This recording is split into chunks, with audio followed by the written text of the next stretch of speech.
10 Ways to Live Frugally Without Feeling Deprived.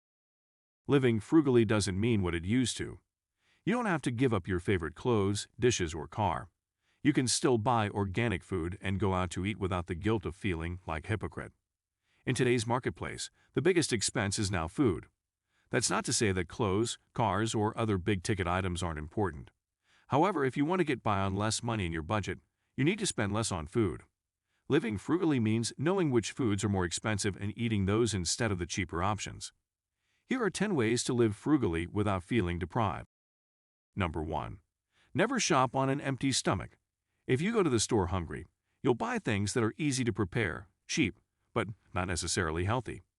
To make smart choices while grocery shopping, eat a small meal first and then go to the store. You'll be less apt to choose foods that are convenient or that taste good over something healthier but more expensive. Number 2. Eat more plant-based foods. The price of meat and seafood has skyrocketed in recent years. If you want to save money on food, eat more of your meals that don't contain animal products. You'll save a lot of money if you switch over to a primarily plant-based diet. Number 3. Avoid junk food. Yes, junk food is cheap. However, it's not a good deal in the long run. It's full of preservatives and processed ingredients that can wreak havoc on your health. If you want to save money on food, eat the junk that is less expensive. Number 4. Use coupons. One great way to save money is by using coupons. Like I said above, junk food is cheaper because it's full of preservatives and processed ingredients. However, if you shop regularly, it's easy to scoop up a lot of coupons and get a discount on your groceries without spending much extra money at all. Number 5. Buy in bulk. If you have the room to store things, buying in bulk is a good way to save money. Many places that sell bulk goods have a lower price per pound than they do for single-serving items. If you buy coconut oil in bulk, it will cost less per ounce than if you buy it in smaller amounts. Number 6. Build an emergency food supply. One of the most important ways to live frugally is to be prepared for financial emergencies. Instead of living from paycheck to paycheck, you should have a month's worth of expenses stored in an emergency fund.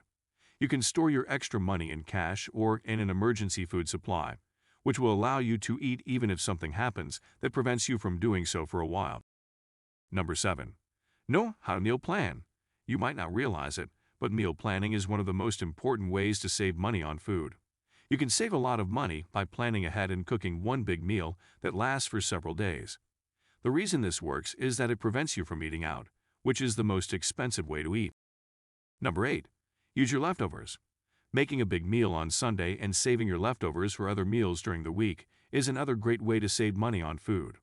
You can also freeze things if you have too much food, which gives you more freedom with what you eat in the future. Number 9. Get creative with leftovers. One of the best ways to save money on food is by getting creative with leftovers. When you have too much food, think about how you can turn it into something new. You might find a recipe online to make over things like chicken, potatoes, or other ingredients. Number 10. Shop at discount stores. If you shop at discount stores, your food will be less expensive than regular stores. You'll also get things that are special orders and may not be delivered in time for the next day's meals. In conclusion, the big key to saving money on food is to stick to the basics. You don't have to give up eating junk food, but you do need to be mindful of what you put into your body. Your health will improve overall if you eat more plants and less processed ingredients. In addition, living frugally means knowing which foods are more expensive and eating those instead of the cheaper options. It also means that if you want to get by on less money in your budget, you need to spend less on food. Thank you for your time with this post.